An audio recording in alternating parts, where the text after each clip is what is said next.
조갑제TV 시청자 여러분 안녕하십니까. 2020년 12월 8일 오후 12시 30분입니다. 고위공직자 범죄수사처 줄여서 공수처법 개정안이 야당 반발 속에서 국회 법사위를 통과해서 본회의에서 통과될 것이 확실해졌습니다. 오늘 법사위는 전체 회의를 열고 과반수의 찬성으로 공수처법 개정안을 의결을 했습니다. 개정안은 공수처장 추천위원회의 의결 정족수를 기존 9명 중 6명에서 3분의 1로 완화해가지고 야당의 비토권을 무력화하는 데 그 중점을 두고 있다고 합니다. 이 국민의힘은 반발을 했지만은 무력화되었습니다. 국민의힘은 그동안에 공수처법 개정안의 심각성을 알리는 데 실패했습니다.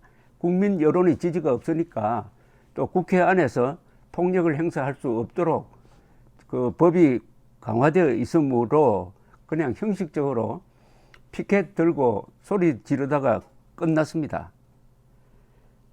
국민의힘 의원들은 법사장 회의장 앞에 모여 의회 독재, 친문 독재, 공수처법 규탄한다는 등의 구호를 외치는 것으로 사실은 이 통과를 방조해 주었습니다. 이 법이 가지고 있는 심각성에 따른 비례한다면은 국민의힘의 반대는 그냥 쇼하는 거라고 보면 됩니다.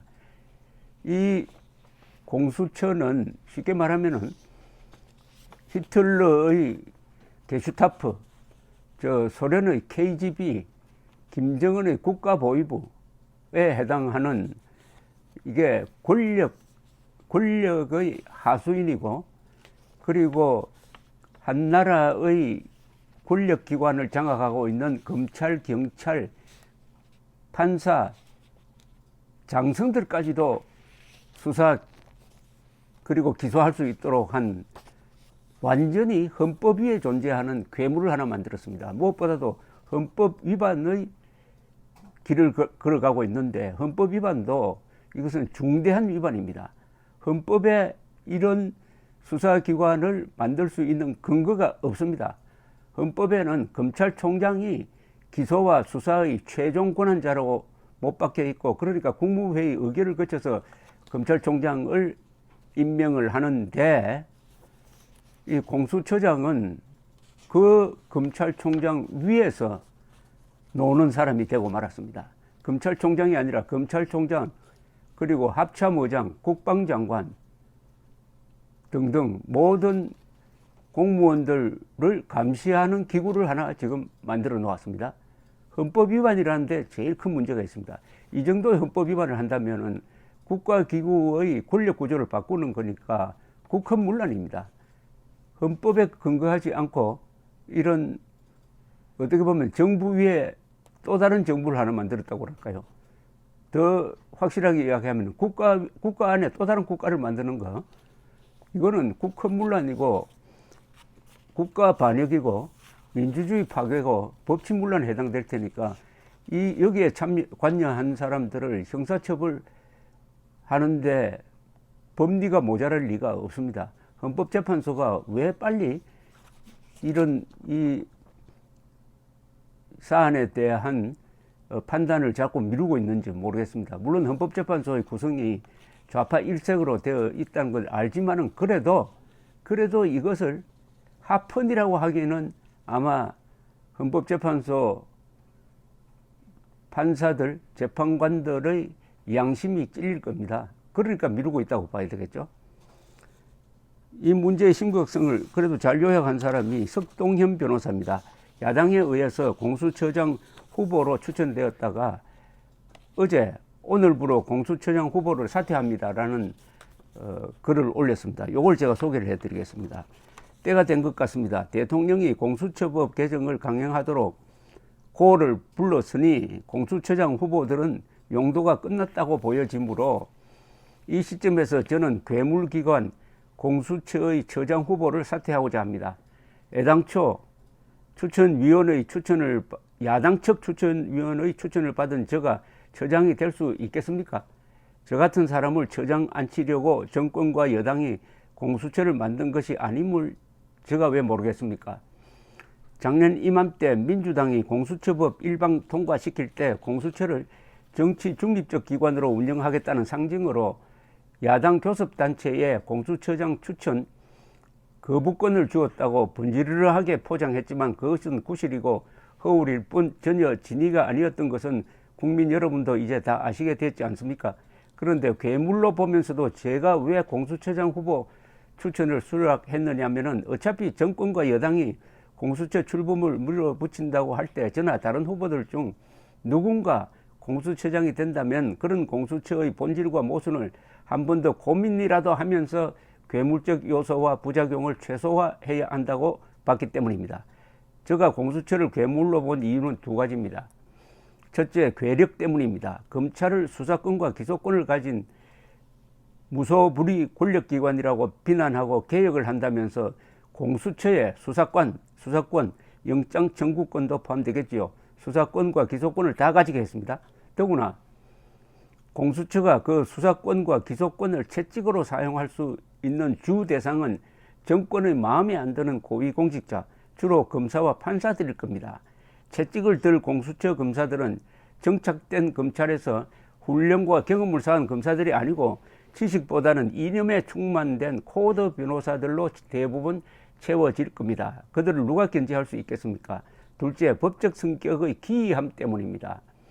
공수처는 헌법기관에 해당하는 대통령부터 산부 요인, 대법관, 각부 장관, 국회의원, 시도지사, 판사, 검사 등 3급 이상 모든 고위공직자들과 그 가족, 그리고 퇴직한 사람들까지 수사를 할 수 있고 이를 위해선 그들의 신상정보며 출입국 기록과 교통딱지 받은 것까지 다 들여다볼 수 있습니다. 그런데 막상 공수처라는 기관이나 공수처장은 헌법에 한 글자도 안 나오는 헌법적 근거도 없고 정부조직법의 설치 원리에도 맞지 않는 기관이니 말입니다.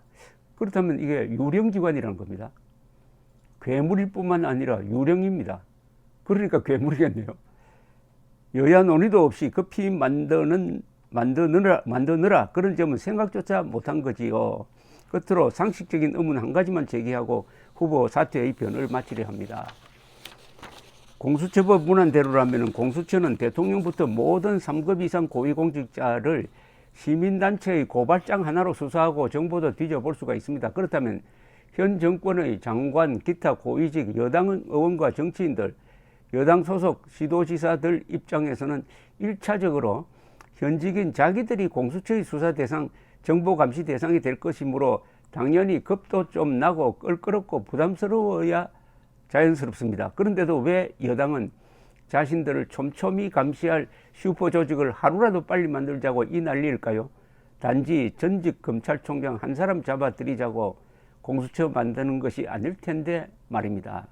윤석열 잡아들이려고 이렇게 난리치는 게 아니냐 하는 문제 제기였습니다. 제가 하나 빠뜨린 게 있습니다. 이 공수처법의 가장 큰 문제인데 별로 거론되지 않는 것은 국방부가 가만히 있으니까 그런데 현역뿐만 아니라 예비역 장성까지 수사할 수 있도록 한 겁니다. 예비역 장성까지 수사할 수 있도록. 현역. 그러니까 KGB란 뜻이죠. KGB는 민간 군인 불문하고 수사를 합니다. 그러면은 헌병이 민간인을 수사하면 되겠습니까? 공수처가 현역 장성을 수사한다는 것은 그와 같은 민과 군의 분리라는 문명국가의 국가 구조의 대원칙을 위반하고 완전히 KGB 역할을 하도록 맡긴 것이니까 예컨대 군대가 이 정권의 어떤 정권이 공산하러 가려고 할 때 북한 노동당 정권과 손잡고 대한민국을 공산화시키려고 할 때 군대가 들고 일어나는 것까지도 막을 수 있는 권한을 공수처에게 줬다. 공수처에 줬는데 지금 우리나라 국방장관, 합참의장, 군 장성들은 왜 이 문제에 대해서 지금까지 말 한마디 하지 않았냐. 스스로를 지킬 수 없는 군대가 핵무장한 북한군과 싸워서 대한민국의 국익과 국민들의 생명, 재산, 자유를 지킬 수 있겠느냐 하는 근원적인 의문이 드는 것입니다. 이제 뭘 할 거냐. 야당이 그래도 양심이 있다면 국회를 포기하는 게 맞습니다. 국회 포기하고 마음대로 하라고 한 다음에 총력을 기울여서 국민들을 각성시키는 겁니다. 그리하여 국민들이 헌법을 손에 들고 국민 저항권을 펼칠 수 있도록 하는 노력을 과연 김종인 비상대책위원장이 할 수 있을까요? 불가능하죠. 그러면은 우선 김종인 씨를 몰아내는 그런 내부 개혁부터 해야 한 걸음이라도 나갈 수 있고, 그게 귀찮으면은 그냥 노예로 사는 길을 선택하는 게 맞지 않느냐, 그게 정직하지 않느냐 하는 생각이 듭니다. 이제 국민의힘도 쇼를 그만둬야 합니다. 감사합니다.